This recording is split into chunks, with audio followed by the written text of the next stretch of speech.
Episode 7, The River That Swallowed the People. As soon as they arrived at the edge of the sacred stream, the people of Ukpili gathered in deep silence.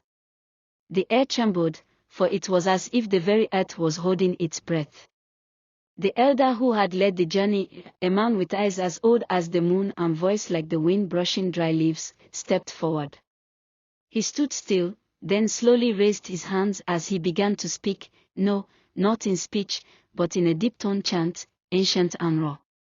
His tongue rolled with the language of the ancestors, a melody known only to those who walk between worlds. Yulim, we are coming home, he said. We come not as cowards, but as those who are tired of fleeing. We ask you, give us another land, one not ruled by the terror of Uti the king whose breath is fire and whose eyes see only blood. Give us peace, not as men who beg, but as those who know the weight of pain. We come flesh and spirit. Let none be missing as we depart, not man, not woman, not suckling child. The people murmured Izi and Ko'oniji. For the elder's words had become fire in their bones. He turned to them and lifted his staff high. Now go, he thundered, for even the tortoise knows when the forest begins to burn, he must carry his wisdom on his back and run, not for cowardice, but for survival. One by one, they began to leap into the stream. Men carrying calabashes filled with yam seeds, women tying pots and babies to their backs, children holding tightly to carved wooden stools, some clutching sleeping mats and ancient weeding hooks, each of them plunged into the stream. A mother held her twin boys and dipped them in gently, whispering lullabies as if putting them to bed. A hunter wrapped his leopard skin across his shoulder and jumped. One girl held her grandmother's hand and vanished beneath the water with her.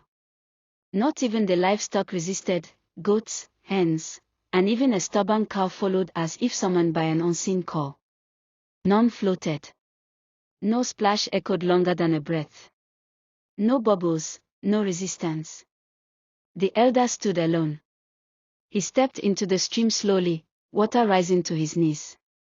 The blue shimmer touched his wrinkled legs like a cloak of destiny.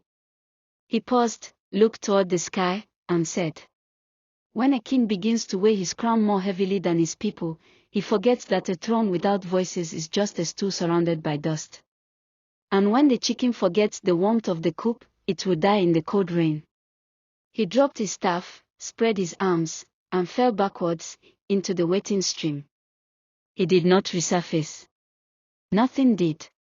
No footprints. No garments. No sound. The stream was calm.